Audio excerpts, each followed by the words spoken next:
जय हिंद। पिछली क्लास में या पूर्व कक्षा में हमने यह अध्ययन किया कि आपका सिलेबस क्या है।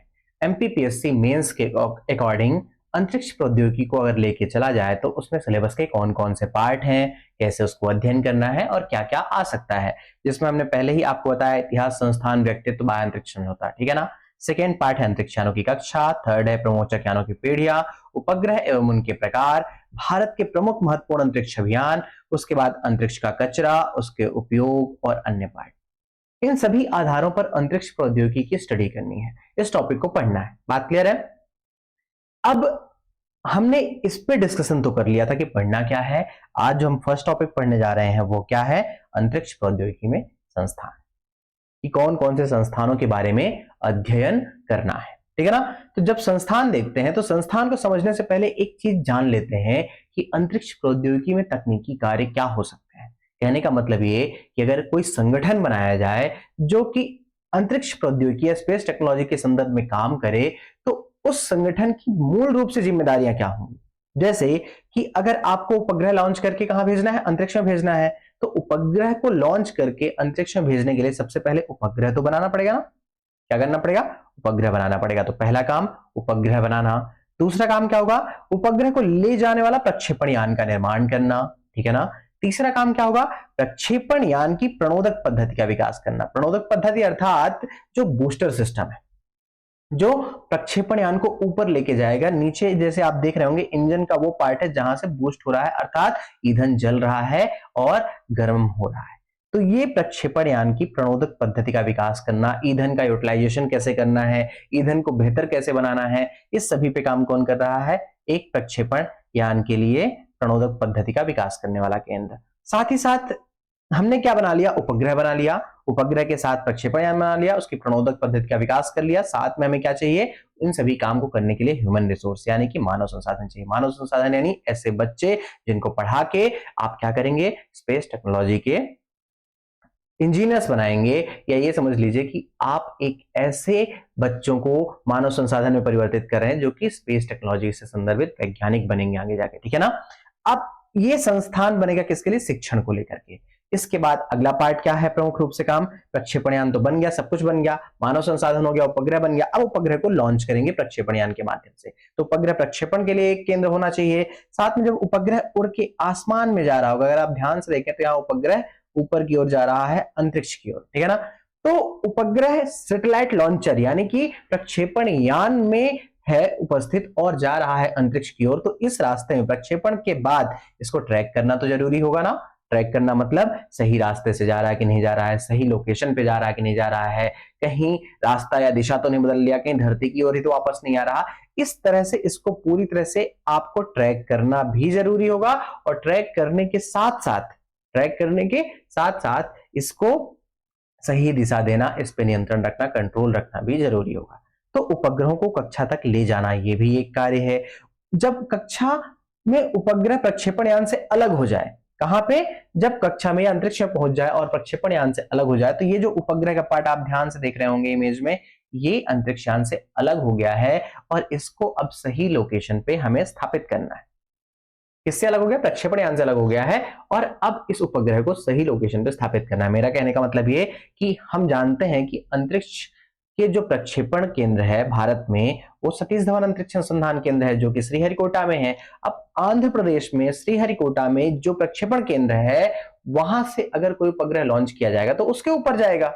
और अगर हमें जम्मू कश्मीर के ऊपर लेके जाना है, क्योंकि हमें क्या है करना है, हमें ऐसा सर्वेक्षण करना पड़ सकता है जो कि सेना के लिए आवश्यकता हो, कि पाकिस्तान कहां से घुस रहा है, कहां से चाइना हमारी सीमा के अंदर आ रहा है, इसकी जानकारी अगर उपग्रह के माध्यम से पता करनी है तो आपको उपग्रह जम्मू कश्मीर के ऊपर लेके जाना होगा।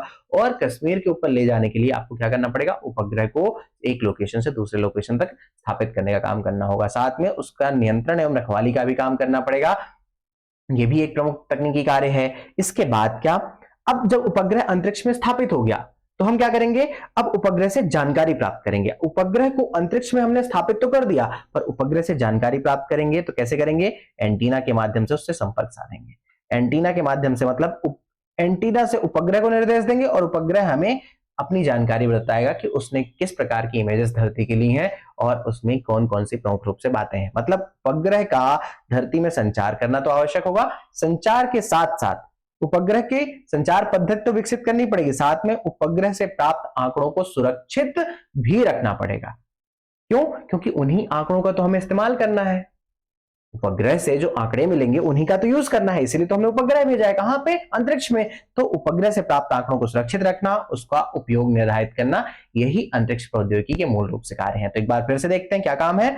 उपग्रह बनाना, प्रक्षेपण यान का निर्माण करना, प्रपल्सन सिस्टम बनाना, साथ में मानव संसाधन बनाना, इसके बाद उपग्रह का प्रक्षेपण करना, उसको प्रक्षेपण के रास्ते में नियंत्रित करना, जब वो अंतरिक्ष में पहुंच जाए तब उस पर नियंत्रण करना और उसको सही लोकेशन पे स्थापित करना, उससे संचार साधना, उसका उपयोग करना आंकड़ों को सुरक्षित रखते हुए, यही प्रमुख रूप से अंतरिक्ष प्रौद्योगिकी के कार्य है।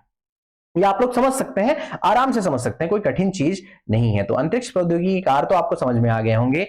अब बात समझने की हमारे पास ये है कि क्या ये कार्य इजी है, आसान है? तो ये बिल्कुल भी आसान कार्य नहीं है। अगर आपने रॉकेटरी मूवी देखी हो तो उसमें उन्होंने कहा था कि ये जो है रॉकेटरी है, कोई जनरल साइंस नहीं है, कोई सामान्य चीज नहीं है, ये बहुत कठिन है, बहुत मेहनत के बाद ही आप इसे डेवलप कर पाते हो। तो ये हर एक कार्य के लिए इसरो के अलग अलग संस्थान बने हुए हैं या इसरो की सपोर्टिंग बॉडी बनी हुई है इसी कार्य के लिए, अलग अलग कार्यों के लिए। एज एग्जाम्पल की बात करें तो ध्यान दीजिए, फिर सारे कार्यों को एक बार देखते हैं। अंतरिक्ष प्रौद्योगिकी में तकनीकी कार्य क्या है? उपग्रह का निर्माण करना, प्रक्षेपण यान बनाना, अंतरिक्ष प्रौद्योगिकी के लिए मानव संसाधन बनाना, प्रणोदक पद्धति का विकास करना, उपग्रह प्रक्षेपण करना, कक्षा तक लेके जाना, उसकी रखवाली करना, उससे प्राप्त आंकड़ों को सुरक्षित रखना और इन सभी प्रकार के उपग्रहों का उपयोग करना। ठीक है ना? अब बात को समझिए, ध्यान से समझिएगा। उपग्रह निर्माण करना, सबसे पहला काम क्या था हमारा? सबसे पहला काम था उपग्रह का निर्माण करना। तो उपग्रह निर्माण करने के अगर संदर्भ में देखें तो आप देख पाते हैं कि इसरो का एक सैटेलाइट सेंटर बनाया गया है। इसरो का क्या बनाया गया है? Satellite centre. अर्थात इसरो का एक सैटेलाइट सेंटर बनाया गया है बेंगलोर में ही, जिसका काम क्या होता है? उपग्रहों का निर्माण करना, इस संदर्भ में तकनीकी का विकास करना। देखो उपग्रह क्या होते हैं, एक उपग्रह बनाना ही बस काम नहीं होता है, उपग्रह के डेवलपमेंट की भी बात की जाती है। मतलब कहने का क्या कि जो सबसे पहले उपग्रह आते थे साइज में बहुत बड़े होते थे लेकिन काम बहुत कम करते थे। अब जो उपग्रह बनाए जा रहे हैं साइज में छोटे हो रहे हैं लेकिन काम अच्छा कर रहे हैं। बात समझ में आई? अर्थात समझने की बात यह है यहां पर कि उपग्रह अच्छे तो हैं और उनको और डेवलप करना है, तो उपग्रह की तकनीकी का विकास करना, साथ ही साथ उपग्रह को बनाना, इसका काम कौन कर रहा है? इसरो सैटेलाइट सेंटर कर रहा है। इसरो सैटेलाइट सेंटर के बारे में बात करें तो उपग्रहों का निर्माण करना हो गया इसका काम। इसका दूसरा नाम रख दिया गया है UR राव सैटेलाइट सेंटर। क्या रख दिया गया है? UR Rao satellite centre. उपलब्धि इसकी वर्तमान तक क्या है कि 100 से अधिक भारतीय सैटेलाइट का निर्माण कर चुका है ये। और इसका एक प्रमुख रूप से वाक्य जो इसकी वेबसाइट में मिलता है, building satellites to build the nation. ये वाक्य जो मिला मुझे, ये एग्जैक्टली उसी की वेबसाइट पे मिला और इसका प्रमुख उद्देश्य भारत सरकार के लिए या भारत सरकार के देश निर्माण के लिए सैटेलाइट का निर्माण करना, केवल भारत सरकार के लिए। ध्यान दीजिएगा, भारत सरकार के लिए सैटेलाइट निर्माण करने का काम ये कर रहा है। इसके बाद अगर हम बात करते हैं तो ध्यान दीजिएगा, इसकी अवस्थिति कहां है? तो अवस्थिति बेंगलोर में है, ये पहले ही बता दिया।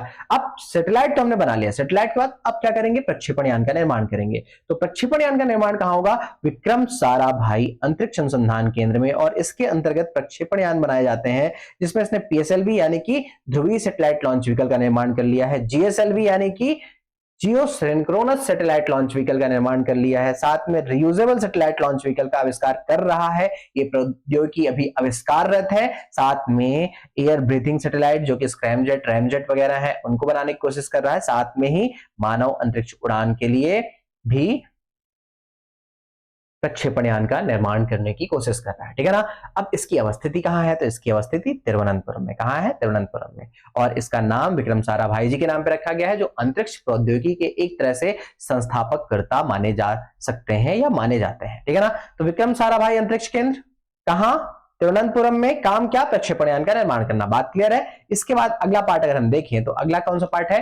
तरल प्रणोदन प्रणाली केंद्र। मैंने पहले भी कहा, अगर आप लेफ्ट में रखी हुई इमेज को देखेंगे तो इमेज क्या बताती है कि एक ऐसी चीज बनानी है, क्या निर्माण करना है?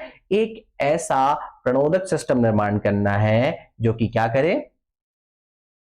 अंतरिक्ष के प्रक्षेपण यान को उड़ा के लेके जाए। ठीक है ना? और इसी को निर्माण करने के लिए, प्रणोदन पद्धति का विकास करने के लिए किसका निर्माण किया, कौन से संस्थान का निर्माण किया गया है? तरल प्रणोदन प्रणाली केंद्र। तरल प्रणोदन प्रणाली केंद्र कहां पर है? ये बेंगलोर में है, साथ में एक वालियामाला में भी है, तमिलनाडु में। ठीक है ना? एक कहां है? वालियामाला में है। दूसरा कहां है? बेंगलोर में है। बात क्लियर है? एक बेंगलोर में, दूसरा वालियामाला में। और सबसे मूल रूप से जो अंतरिक्ष प्रौद्योगिकी के लिए कार्य कर रहा है वो कौन सा है? वो बेंगलोर वाला है। कौन सा वाला है? बेंगलोर वाला। तो अंतरिक्ष प्रौद्योगिकी के लिए प्रणोदन पद्धति का विकास करने के लिए जो संस्थान है वो तरल प्रणोदन प्रणाली केंद्र है। इसका मूल रूप से कार्य क्या है? इसका अगर मूल संदर्भ में कार्य देखें तो तरल प्रणोदन प्रणाली का विकास करना, प्रणोदन प्रणाली के लिए तरल नियंत्रण वाल्व का निर्माण करना, ट्रांसड्यूसर का निर्माण करना, प्रणोदन नियंत्रण डिवाइस का निर्माण करना। इस प्रकार के बहुत सारे इंफ्रास्ट्रक्चरल डिवाइसेस जो होती हैं, जैसे ट्रांसड्यूसर का काम क्या है? ट्रांसड्यूसर का काम बेसिकली संचार पद्धति में इस्तेमाल आता है। तरल नियंत्रण वाल्व का काम क्या होगा? सही तरीके से ईंधन का इस्तेमाल हो, एक ही साथ एक ही टाइम पे पूरा का पूरा ईंधन ना जल जाए, इसलिए तरल नियंत्रण वाल्व को बनाना पड़ेगा। ऐसे बहुत सारी चीजें हैं। ठीक है ना? तो इसका निर्माण करने का काम कौन कर रहा है? ये एलपीएससी या तरल प्रणोदन प्रणाली केंद्र। इसके बाद अगर हम बात करते हैं अगला काम क्या? मानव संसाधन का विकास करना। तो इसके लिए एक इंस्टीट्यूट डालना पड़ेगा जो कि क्या काम करेगा? एक ऐसा संस्थान डालना पड़ेगा जो कि शिक्षण का कार्य करेगा। तो भारतीय अंतरिक्ष विज्ञान एवं तकनीकी संस्थान, भारतीय अंतरिक्ष विज्ञान एवं तकनीकी संस्थान ये रहा। और इसका कार्य क्या है? स्थापना सन 2007 में हुई है और मानव संसाधन का निर्माण करना, बेसिकली अंतरिक्ष प्रौद्योगिकी के संदर्भ में शिक्षण प्रशिक्षण का कार्य कर रहा है। और अगर आप इस इमेज को ध्यान से देखें तो बच्चे पढ़ते हुए दिखाई दे रहे हैं। ठीक है ना? बच्चे पढ़ते हुए दिखाई दे रहे हैं इस इमेज में। साथ ही साथ अगर आप सेकेंड इमेज को देखें तो एक विद्यालय के बाहरी पार्ट का या महाविद्यालय के बाहरी पार्ट की इमेज दिखाई दे रही है। ठीक है ना? अब ये है कहां? तो ये भी इसकी अवस्थिति कहां है? तिरुवनंतपुरम में। बात क्लियर हो गई? इसके बाद जो अगला टॉपिक है वो क्या है? अब हम क्या करेंगे? प्रक्षेपण करेंगे। प्रक्षेपण के लिए हमने कहां बनाया? सतीश धवन अंतरिक्ष अनुसंधान केंद्र। कहां पे बनाया? इसको बनाया है हमने आंध्र प्रदेश में। कहां पर? पुलिकट झील के तट पर। ठीक है ना? श्रीहरिकोटा नाम से ये क्षेत्र जाना जाता है, आंध्र प्रदेश में है और पुलिकट झील के तट पर है। श्रीहरिकोटा आंध्र प्रदेश, कहां पे? पुलिकट झील के तट पर। बात क्लियर हो गई? साथ में यह अंतरिक्ष यानों का प्रक्षेपण केंद्र है। मैंने पहले ही बता दिया कि प्रक्षेपण केंद्र है, प्रक्षेपण के लिए बनाया गया है। और यहां मूल रूप से दो लॉन्च पैड है, एक पीएसएलवी के लिए है, एक जीएसएलवी के लिए है। जब मैं आपको प्रक्षेपण यान पढ़ाऊंगा तो उसमें बताऊंगा कि एसएलवी और एएसएलवी, कौन? एसएलवी और एएसएलवी, इनका काम अब समाप्त हो चुका है। इनको अब हम उपयोग नहीं करते हैं। इनकी तकनीकी शेयर करने का काम करते हैं, ये अलग चीज है, लेकिन इनका उपयोग नहीं कर रहे हैं। अर्थात एक पीएसएलवी और एक जीएसएलवी लॉन्च पैड बनाए गए हैं किसके लिए? लॉन्चिंग के लिए, प्रक्षेपण यानों के। ठीक है ना? कहां पे? सतीश धवन अंतरिक्ष अनुसंधान केंद्र, श्रीहरिकोटा आंध्र प्रदेश। इसमें देखें तो ये साथ में एक और काम कर रहा है, ठोस प्रणोदन बूस्टर का निर्माण करता है। एक बात बताऊंगा, अगर आप रॉकेटरी मूवी देखे हो, ना भी देखे हो तो देखना एक बार, उससे आपको थोड़ा नॉलेज अंतरिक्ष प्रौद्योगिकी के संदर्भ में मिलेगी। उसमें क्या होता है कि ठोस ईंधन की खोज को प्रयास किया नहीं, ठोस ईंधन की खोज हो चुकी होती है और तरल ईंधन बनाने का प्रयास किया जा रहा होता है। तो तरल ईंधन अलग चीज है, ठोस ईंधन अलग चीज है। तो ठोस ईंधन के प्रणोदन बूस्टर का निर्माण कौन कर रहा है? सतीश धवन अंतरिक्ष अनुसंधान केंद्र। और तरल वाले के लिए कौन कर रहा है? तरल वाले के लिए हमारा तरल प्रणोदन प्रणाली केंद्र बेंगलोर कर रहा है। बात क्लियर हो गई? तो ठोस प्रणोदन बूस्टर का निर्माण करता है, प्रक्षेपण की टेस्टिंग करता है। ऑब्वियस बात है, प्रक्षेपण तो कर ही रहा, टेस्टिंग भी उसकी कर रहा है। तो नवीन प्रक्षेपण केंद्र तमिलनाडु में इसमें बनाया जा रहा है, थुथुकुडी में इसको स्थापित करने का प्रयास किया जा रहा है। ध्यान से देखिएगा, तमिलनाडु के कहां?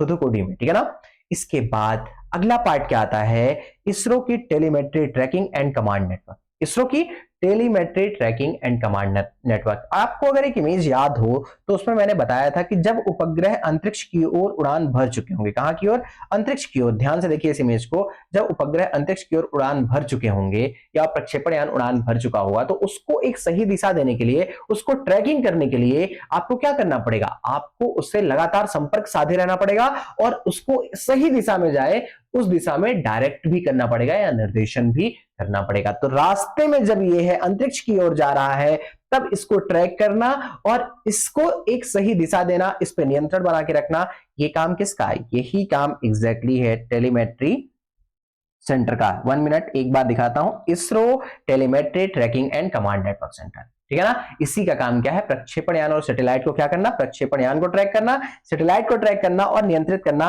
प्रक्षेपण के समय उपग्रहों से सुदूर संवेदनशील, प्रक्षेपण के समय, जब प्रक्षेपण हो रहा हो ना कि प्रक्षेपण हो चुका हो। और ये देखिए, अगर आप ध्यान से देखेंगे तो ये लोग कमांड सेंटर में बैठ के कंट्रोल कर रहे हैं, देख रहे हैं कि कहां उपग्रह जा रहा है। इस चीज को समझना है। इसकी अवस्थिति भी कहाँ है? बेंगलोर में है, ठीक है ना। ISTRAC, ISRO telemetry tracking and command network, ठीक है ना। चलिए बढ़िया। इसके बाद देखते हैं क्या अगला पार्ट क्या है।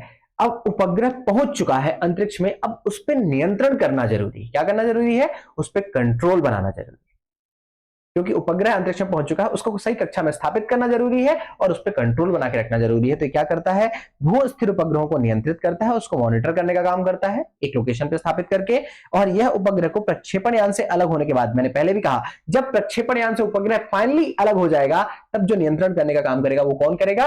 वो मास्टर कंट्रोल फैसिलिटी करेगी। और ये सबसे इंपॉर्टेंट टॉपिक मैं मानता हूं कि सभी संस्थानों में ये टॉपिक इंपॉर्टेंट हो सकता है। क्यों? क्योंकि इसकी एक संस्था भोपाल में भी है, एक मूल ब्रांच जो है बेंगलोर में है, पर उसका एक पार्ट कहां पे है? अपने भोपाल में भी बनाया गया है। और चूंकि मध्य प्रदेश में है, तो मध्य प्रदेश के एग्जाम के दृष्टिकोण से ये इंपॉर्टेंट हो सकता है, ना कि हो सकता ही नहीं है बल्कि है भी। इसलिए ध्यान से इसको पढ़ लीजिएगा। साथ में ये उपग्रहों का नीति भार का प्रारंभिक परीक्षण करता है। बेसिकली इसका कहने का मतलब यह है कि उपग्रहों का प्रारंभिक परीक्षण करता है। जैसे उपग्रह लॉन्च किया, उपग्रह सही लोकेशन पे पहुंचा, तो ये देखेगा कि सही तरीके से काम कर रहा है कि नहीं कर रहा है, सही लोकेशन पे पहुंचा कि नहीं पहुंचा है। अगर वो चीज हो गई कंप्लीट कि हाँ उपग्रह सही तरीके से काम कर रहा है, सही लोकेशन पे पहुंच गया है, तो उसके बाद क्या करेगा?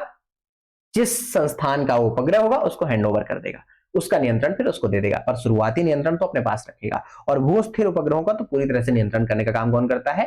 यही करता है। और एक बात यह है, क्योंकि कंट्रोल मूल रूप से किसके पास है? मास्टर कंट्रोल फैसिलिटी के पास, इसलिए ये इसरो के मस्तिष्क के रूप में भूमिका का निर्वहन भी करता है। बात क्लियर हो गई। अब आगे बात करते हैं।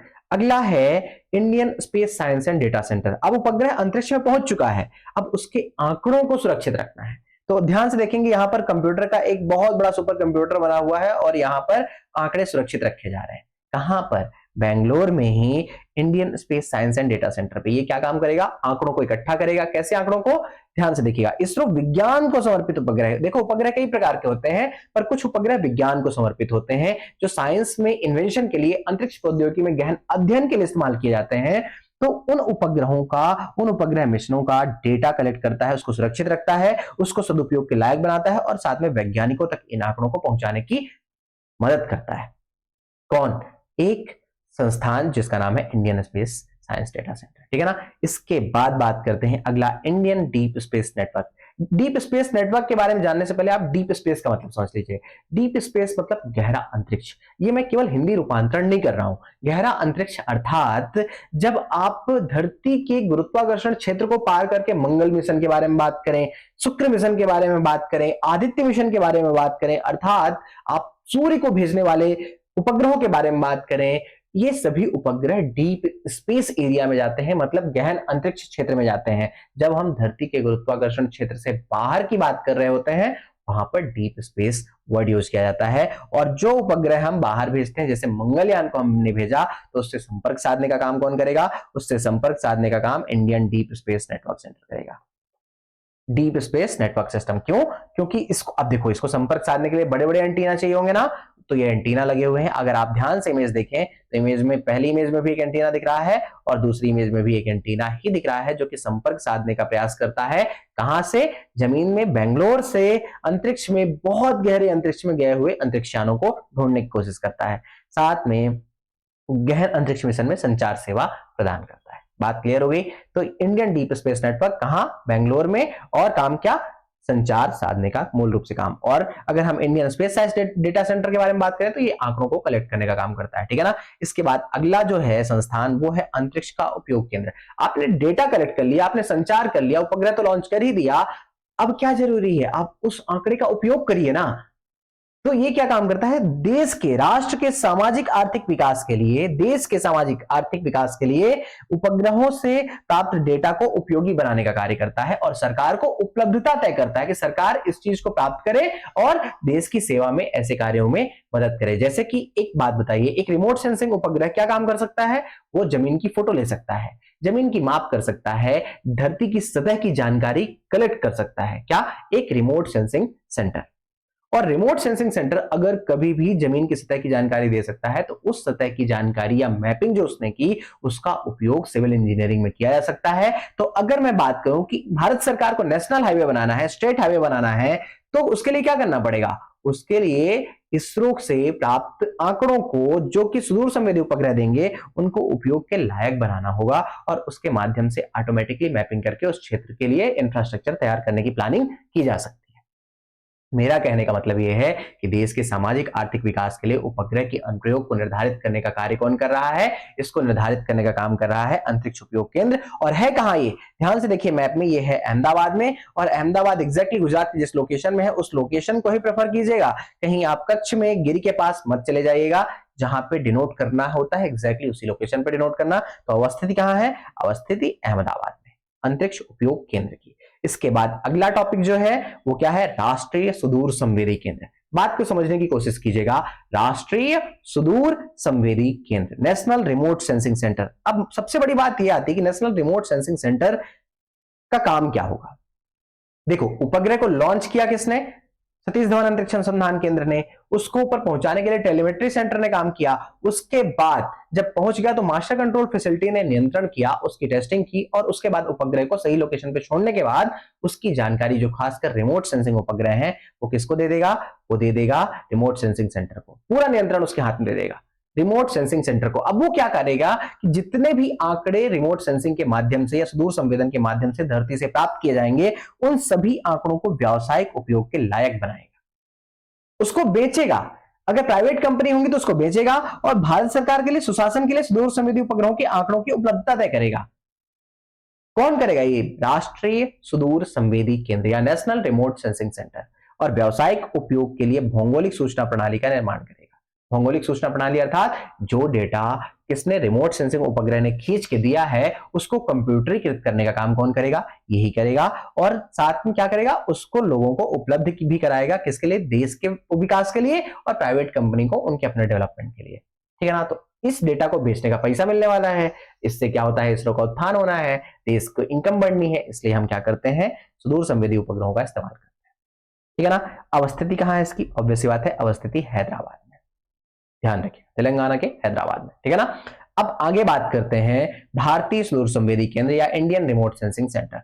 इंडियन रिमोट सेंसिंग सेंटर, देखिए रिमोट सेंसिंग के दो सेंटर बनाए गए हैं, एक सेंटर कहां, हैदराबाद में, और दूसरा सेंटर कहां, दूसरा सेंटर देहरादून में बनाया गया है। काम इसका भी वही है, कुछ हद तक इसका भी वही है, पर ये एक और अच्छा काम एक्स्ट्रा करता है, क्या, मानव संसाधन का निर्माण करता है। मतलब रिमोट सेंसिंग के क्षेत्र में शिक्षण प्रशिक्षण का कार्य कौन कर रहा है, ये भारतीय सुदूर संवेदी केंद्र जो है कहां, देहरादून में, ठीक है ना। तो सुदूर संवेदी उपग्रहों के आंकड़े संग्रहित करना, उनको व्यावसायिक उपयोग के लायक बनाना, साथ में उनके लिए शिक्षण प्रशिक्षण का कार्य करना, ये काम कौन कर रहा है, भारतीय सुदूर संवेदी केंद्र कर रहा है। भारतीय सुदूर संवेदी केंद्र के बाद एंट्रिक्स कारपोरेशन लिमिटेड। एंट्रिक्स ध्यान दीजिएगा, हमने क्या पढ़ा, अभी तक जितने भी संस्थानों के बारे में पढ़ा वो संस्थान कोई ना कोई कार्य ऐसा कर रहे थे जो तकनीकी कार्य है, लेकिन एंट्रिक्स जो है और एंट्रिक्स के बाद एक और संस्थान है, इन दोनों का काम क्या है। अगले संस्थान का नाम न्यू स्पेस इंडिया लिमिटेड है। इनका मूल रूप से जिम्मेदारी जो है वो यह है कि अंतरिक्ष प्रौद्योगिकी में जितना हमने उत्थान किया है उसका व्यापारीकरण करना, उसका व्यवसायीकरण करना। मतलब व्यापार के दृष्टिकोण से ये संस्थान काम करते हैं कि किसका उपग्रह लॉन्च करना है, किस देश का उपग्रह ऊपर लेके जाना है, कितने रुपए उससे वसूलने हैं उस उपग्रह को ले जाने में, क्योंकि हमने प्रौद्योगिकी भेजने वाली विकसित कर ली। अब हम क्या करेंगे, अब हम अमेरिका का सैटेलाइट लॉन्च करेंगे, हम रसिया का करेंगे, हम अफगानिस्तान का करेंगे, आवश्यकता पड़ी तो हम, हालांकि वर्तमान में अफगानिस्तान का नहीं करेंगे, पर अगर अफगानिस्तान मित्र देश हुआ तो उसका करेंगे। जो भी मित्र देश होंगे उनसे हम क्या करेंगे, उनके सैटेलाइट को लॉन्च करेंगे, साथ में उनको क्या करेंगे, उनको भी हम कुछ मदद देंगे ना। तो हमने उपग्रह तो लॉन्च किया, पर अब उनसे हम डॉलर में विदेशी मुद्रा को वसूल करेंगे। तो ये सब काम करने का काम कौन कर रहा है, इसको कर रहा है एंट्रिक्स कारपोरेशन लिमिटेड। 28 सितंबर 1992 में इसका गठन किया गया। कब किया गया, 28 सितंबर 1992 में। ये अंतरिक्ष उत्पादों का निर्यात का कार्य करता है, साथ में अंतरिक्ष प्रौद्योगिकी संबंधी तकनीकी हस्तांतरण में काम करता है, और यह इसरो का व्यापारिक विंग है। एक लाइन लिखी हुई थी इसरो की वेबसाइट में, it is a commercial and marketing arm of the ISRO. Commercial यानी वाणिज्यिक और मार्केटिंग यानी व्यापार का एक प्रमुख रूप से आर्म है, किसका, इसरो का। और अगर आप ध्यान से देखें तो ये संस्था कहां पे है, बेंगलोर में है, और वर्तमान में तो मिनी रत्न का इसको दर्जा भी मिल गया है 2008 में। अर्थात ये सरकार की एक प्रमुख रूप से पीएसयूज के रूप में उभर के आ रही है। इसकी इनकम ऑफ सोर्स देश के लिए काफी महत्वपूर्ण है, ठीक है ना। अब बात करते हैं इसके लिए एक और संस्थान, जो कि क्या है, एंट्रिक्स पे बर्डन बढ़ रहा था। तो हमने कहा कि तुम बाहर का निर्यात देखो और देश के अंदर हमें जो अंतरिक्ष प्रौद्योगिकी की सेवाएं प्रदान करनी है उसके लिए एक नया संस्थान गठन कर दिया, न्यू स्पेस इंडिया लिमिटेड, जो कि एंट्रिक्स की कुछ कार्यों का बंटवारा कर लेगा। मतलब कहने का कि एंट्रिक्स की एक सपोर्टिव हेल्प प्रदान करेगा और साथ में ये किसके अंतर्गत कार्य कर रहा है, अंतरिक्ष विभाग के अंतर्गत कार्य कर रहा है, अनुसंधान और विकास का व्यवसायीकरण कर रहा है, एसएलवी का निर्माण भी कर रहा है और पीएसएलवी की सेवा का व्यवसायीकरण, ध्यान दीजिएगा, एसएलवी का निर्माण कर रहा है, उसकी भी सेवा का व्यवसायीकरण कर ही रहा है। कौन? New space India limited. अवस्थिति कहां? बेंगलोर। बात क्लियर हो गई? इसकी भी अवस्थिति बेंगलोर में। तो हमने इतने सारे संस्थान ऑर्डर वाइज पढ़ लिए, ठीक है ना। अब अगर हम आगे बात करते हैं, सभी संस्थानों की बात फिर से देखते हैं और अच्छे से समझने की कोशिश करते हैं एज अ शॉर्ट वे में, ठीक है ना। तो सबसे पहला संस्थान क्या था हमारा? इसरो सैटेलाइट सेंटर, जो कि सैटेलाइट निर्माण करने का काम कर रहा है। उसके बाद विक्रम साराभाई केंद्र, जो कि प्रक्षेपण यान बना रहा है। प्रोपल्सन सिस्टम बनाने के लिए तरल प्रणोदन प्रणाली केंद्र बेंगलोर है। उसके बाद अगर हम बात करें तो भारतीय अंतरिक्ष विज्ञान एवं तकनीकी संस्थान किसके लिए है? शिक्षण प्रशिक्षण के लिए, मानव संसाधन के विकास के लिए, और साथ में सतीश धवन अंतरिक्ष अनुसंधान केंद्र उपग्रहों को लॉन्च करने के लिए। और इसके बाद अगर हम बात करें तो ISRO telemetry tracking and command network centre, network इसका काम क्या? नियंत्रण रखने के लिए रास्ते में जाते वक्त उपग्रहों को, साथ में मास्टर कंट्रोल फैसिलिटी, जब उपग्रह पहुंच जाए कक्षा में तब उस पर नियंत्रण रखना। और उसके बाद Indian space science data centre, अब उपग्रह पहुंच चुका है तो अब उसका डेटा कलेक्ट करना, और डेटा कलेक्ट करने के साथ साथ अगर बहुत गहरे अंतरिक्ष में गया तो उससे नेटवर्क साधना, और उसके अलावा अंतरिक्ष के प्रौद्योगिकी का उपयोग करना। उपयोग के संदर्भ में हमारा अहमदाबाद तो है ही, पर अगर हम रिमोट सेंसिंग सेंटर के बारे में भी बात करें तो रिमोट सेंसिंग सेंटर क्या काम कर रहा है? ये भी तो एक उपयोग का ही तो काम कर रहा है, देश के लिए उपयोग का ही तो पूरी जिम्मेदारी का निर्वहन कर रहा है। बात समझ में आ गई क्लियर? यानी कि रिमोट सेंसिंग सेंटर भी एक उपयोग का काम कर रहा है। भारतीय सुदूर संवेदी केंद्र, ये भी अंतरिक्ष प्रौद्योगिकी का अनुप्रयोग का ही काम कर रहा है। इसके बाद अगर बात करें एंट्रिक्स कॉर्पोरेशन लिमिटेड, तो व्यापार का कार्य कर रहा है। किसके लिए? इसरो के लिए व्यापार का कार्य कर रहा है। और साथ में न्यू स्पेस इंडिया लिमिटेड, जो एक सपोर्टिव एजेंट के रूप में नया बनाया गया है, ये भी व्यापार का ही काम कर रहा है। किसके लिए? इसरो के लिए। इन सभी संस्थानों को अगर आप ध्यान से देखेंगे तो भारत के इस मैप में दिखाया गया है। इस मैप में कौन कौन से हैं संस्थान? ध्यान से देखा जाए तो ये रहा हैदराबाद का सतीश धवन अंतरिक्ष अनुसंधान केंद्र, यहां पर विक्रम साराभाई अंतरिक्ष अनुसंधान केंद्र है, और साथ में जो टीचिंग के लिए संस्थान बनाया गया है वो है कहां पे? तिरुवनंतपुरम में। इसके अलावा नेशनल रिमोट सेंसिंग सेंटर है और इंडियन रिमोट सेंसिंग सेंटर है कहां पर? देहरादून में। नेशनल रिमोट सेंसिंग सेंटर कहां पर है? हैदराबाद में। और इसके बाद मास्टर कंट्रोल फैसिलिटी भोपाल में है, एक मास्टर कंट्रोल फैसिलिटी बेंगलोर में है। एंट्रिक्स संस्थान की बात करें, ऐसे बहुत सारे संस्थान जितने भी बेंगलोर वाले हैं यहां पर डिफाइन किए गए हैं। साथ में अंतरिक्ष अनुप्रयोग केंद्र या सैटेलाइट एप्लीकेशन सेंटर कहां पे है? अहमदाबाद। तो पूरे भारत के मैप में इन सभी अंतरिक्ष प्रौद्योगिकी के संस्थानों को बताया गया है और उसको यूटिलाइज किया गया है, ठीक है ना। तो ध्यान से आप इन सभी संस्थानों को एक या दो बार पढ़ लीजिएगा, क्योंकि आपके लिए मददगार होंगे, हेल्पफुल रहेंगे। मैं आशा करता हूं ये क्लास आपके लिए बहुत ज्यादा महत्वपूर्ण और यूजेबल रहेगी, प्री के ओरिएंटेड से भी और मेंस के ओरिएंटेड से भी। क्यों? क्योंकि प्री में भी ये संस्थान है और मेंस में भी ये संस्थान है। तो पढ़ते रहिए, मस्त रहिए। जय हिंद, धन्यवाद।